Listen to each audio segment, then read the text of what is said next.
तो औरतों को बख्शा गया, न लाचारों पर दया। मासूम बच्चों की चीखों से भी उनका दिल नहीं पसीजा। उस भीड़ ने दरिंदगी की हर इंतहा को पार कर दिया।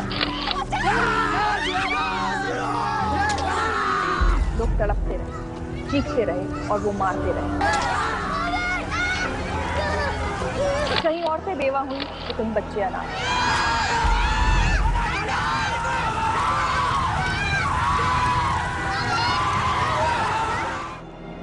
पूरे के पूरे मोहल्ले कब्रिस्तान में तब्दील हो गए।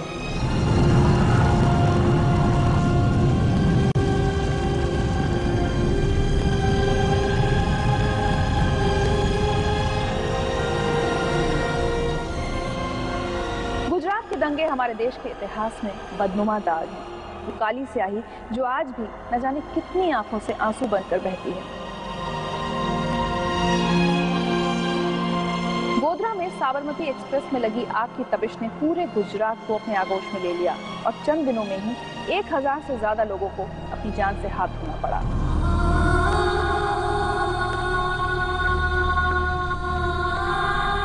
सड़कों पर खून पानी की तरह बहा। आज वो खून तो सूख चुका है, लेकिन नहीं सूखे हैं उनके आंसू जिन्होंने किसी अपने को उस नरसंहार में खो दिया। वो आज भी दहशत में जीते हैं और हर रोज मरते हैं।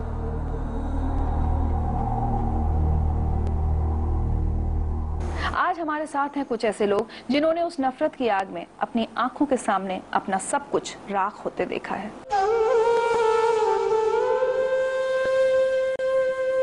अब्दुल मजीद अपने भरे पूरे परिवार के साथ खुशी से जिंदगी बिता रहे थे कि अचानक चंद घंटों में ही उनका सब कुछ तहस नहस हो गया। नरोड़ा पाटिया में लगी आग में उनका सब कुछ झुलस गया। उनके बच्चों को मौत के घाट उतार दिया गया।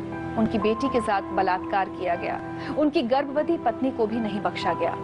और ये सब कुछ हुआ अब्दुल मजीद की आंखों के सामने। एक ऐसा मंजर जिसे याद करके वो आज भी सिहर उठते हैं।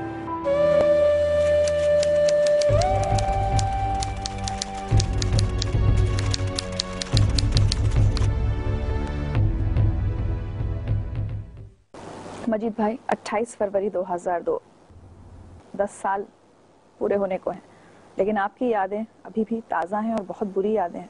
क्या हुआ था उस दिन आपके साथ? उसके एक दिन पहले बंद का ऐलान था। पेपर आया था कि कल बंद का ऐलान है। तो क्यों बंद का ऐलान? हमने पूछा होटल पे जाके बाहर। बोले गोधराकांड में रेलवे जली ना, उसके बारे में। अच्छा, उधर हुआ है, इधर तो कुछ नहीं होएगा, बंद का ऐलान है। तो जुमेरात का दिन था। बंद के ऐलान में लोगों ने ऐसा काम कर गए। 25-25 हजार इंसान के टोले इधर से कृष्णा नगर से और इधर कुबे नगर से, इधर नरोड़े से, सब भेगी होके आ रहे थे। किसी के हाथ में लकड़ी है, किसी के हाथ में तलवार है, किसी के हाथ में कुड़गल है, किसी के हाथ में चवने की थैली है। जय श्री राम का नारा लगा रहे हैं, केसरी पट्टी बांधे हैं सर पे, पियले हैं, खायले हैं। क्या बात है। वहाँ पर जो एसटी वर्ग के सामने वो कोटनानी मायावती जो बड़ी है बीजेपी की, जैसे वो कोटनानी है ऐसे ही धमाल चालू। हमने बोले यार ये तो हंगामा जोरदार है। तो जैसे हमारे ऊपर आने लगे, हमारे पास तो हथियार कुछ नहीं थे। लेडीज जेंट्स देख रहे थे खड़े रह के मिलने के अंदर कि भाई चलो अंदर, औरतें बच्चों को लेके चलो, ये तो टोला बहुत जोरदार आ रहा है। वहाँ पर एक मद्रासी का एक अपंग लड़का दुकान लगा के बैठा था गल्ला, उसने बंद करने के चक्कर में था, उसको जिंदा गल्ले के साथ जलाए पहले स्टार्टिंग। दूसरे आसिया का आदमी था, उसको पेशाब के जगह पे मार के इन्हें खलास कर दिए, काट के फेंक दिए। तो हमने वो देखकर हमने परेशान हो गए। तो हम लोग सीधा हमारी बीवी बच्चों को लेके चलते चलते मेरा 3-4 बज गए। उसको इन्हें दोपहर का टाइम खत्म हो गया, 4 बज गए। मकानों को लूटना, जलाना ऐसा करने लग गए। बोले ऊपर से ऑर्डर आ गया, सबको, मुसलमान को एक भी नहीं बचना चाहिए, सबको खलास करेंगे। देखो अभी 1-2 कलाक में क्या होता। तो उतने में बोमा बम होने लगी। 7 बजे का टाइम, हम नीचे जाके देखते तो हमारे बीवी बच्चे वहां पे नहीं है। फिर हम भटकते और ढूंढते ढूंढते गए तो हमारा वहां पर बीवी बच्चे जलने लगे हमारे। फिर हमने वहां से वापिस आया, हमारी सुफिया बोल के थी, उसको बचाने के लिए गया। फिर हमारे को वार हो गया। तलवार से हमको मारे, हम बेहोश हो गए 2 कल्ला, सर फूट गया पूरा। हम बोले कि मर गया बोलकर वो लोग छोड़ दिए हमको, हम बच गए अल्लाह के करम से। फिर हमने जवान नगर में अंदर आ गए, वहाँ से गंगोत्री नगर से।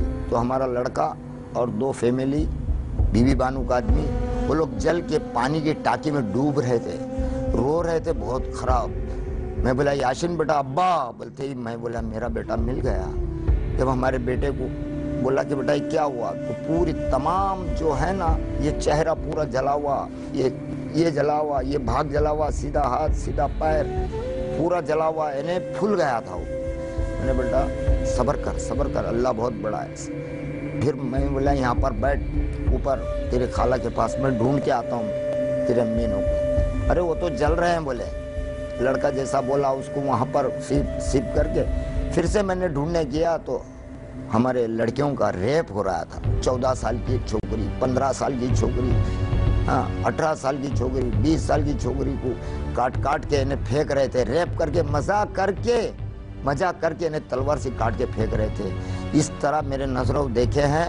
और मैं किसी के सामने बोलूं तो रब सुनता है। मेरे कोई शौक नहीं है पैसों का वगैरह, कोई शौक नहीं है।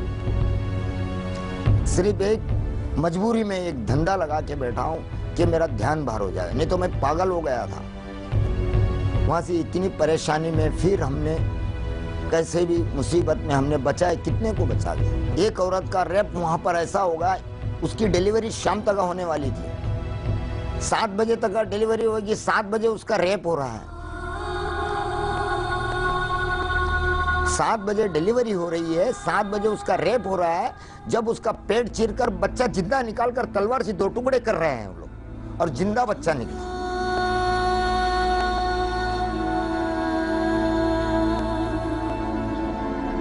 तलवार से पेट चीरकर बच्चा निकाल के 2 टुकड़े करे हमारे नजरों से देखते हुए। 4-5 साल का लड़की क्या की,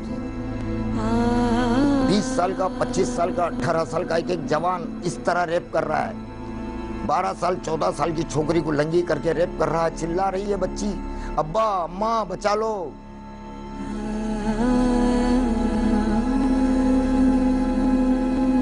जिसको देख रहे हैं मजिद भाई, चाचा बचा लो, हम क्या बचा सके। ये नजर देखें, रब को सुना रहे, हमारे आंसू निकल के खून निकल गया है।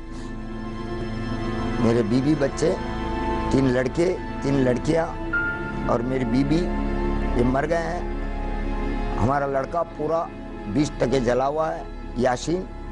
और इस हालत में हम बहुत गम आता है। रोटी खाई नहीं जाती हमको, खाना नहीं खाया जाता, चैन से नींद नहीं होती। आंख मूसता हूं तो याद आता, मैं किसको बोलूं, बोलने से तो आने वाले नहीं।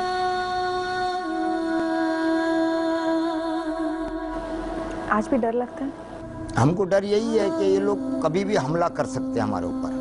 2 वक्त धमकी मिली है, मेरे को धमकी मिली है, दूसरों का हम नहीं बोल सकते। आपके ऊपर उसके बाद भी जानलेवा हमला हुआ है? हाँ, उसके बाद भी हुआ है। 2 फेरी, एक रास्ते में हुआ है, 2 फेरी मेरे घर पे हुआ है। ऐसा क्या हुआ था? यही कि बोले पैसा ले लो कि नाम नहीं बताने का। सरकार तो क्या दी है, 35 लाख दिए, हम 4 करोड़ रुपया देगा एक को बोलने का। नाम नहीं बोलने का? नाम नहीं बोलने का कोर्ट में। हमने तो नाम बता दिया, हमको रुपया प्यारा नहीं है, हमारे बीवी बच्चे प्यारे हैं, हम झूठ क्यों बोले। क्या किया अपने आप को संभालने के लिए कि रोज याद ना आए? सब्र कर रहे हैं हम। आपको लगता है सब्र का फल मिलेगा आपको? मिलेगा। हम तो जज साहब को बोला है कि जज साहब इसका अंत यही आएगा, जिसने करा है उसको सजा मिलना चाहिए, कि आइंदा से नहीं कर सके। और गुजरात के अंदर क्या कहीं भी कोई भी गांव में भेदभाव नहीं होना चाहिए। तो आपको कुछ उन लोगों ने भी धोखा दिया जो हिंदू थे, जिन पर आप भरोसा करते थे? हाँ, भरोसा करते थे, उन्होंने धोखा दिया। हमारे बाजू में पड़ोस में रहते थे, एक साथ में मिलने में रहते थे। कभी सोचा नहीं होगा आपने वो ऐसा करेंगे आपको? कुछ नहीं, जिंदा जलाया उन्होंने हमारी बीवी बच्चों को जिंदा। हमने बोला भी, गुड्डू तू ये क्या करता है। मुझे यकीन है मजीद भाई, इन 10 साल में आपने कई बार ये सोचा होगा कि इससे तो अच्छा होता मुझे मर जाते तो अच्छा था। सोचते हैं कभी कभी, मर जाते तो अच्छा था। ये देख नहीं सकते थे, बोल नहीं सकते थे, अच्छा रहता था।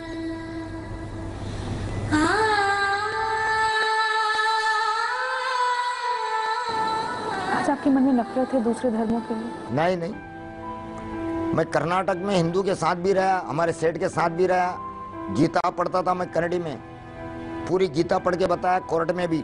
ओम शवना बोतो शवनो बुनतो साविरंग करवा भे एजस्तिना वदीतमस्तो ओम शांते शांते ही। मैडम ये बात है, हमको क्या है, हक मिलना चाहिए गुजरात के अंदर, कहीं भी भारत के अंदर, बस। मेरा कसूर ये कि मैं मेरी बीवी बच्चों के और मेरे मोहल्ले वालों की जान की रिक्वेस्ट कराई है, मेरा कसूर। मैं कोई फोटो खिंचाया नहीं हूँ, तो मेरा को इल्म भी नहीं इस बात का कि ऐसा कुछ हो रहा है। हमारे पे तो क्या बीत रही थी हम ही जान रहे हैं।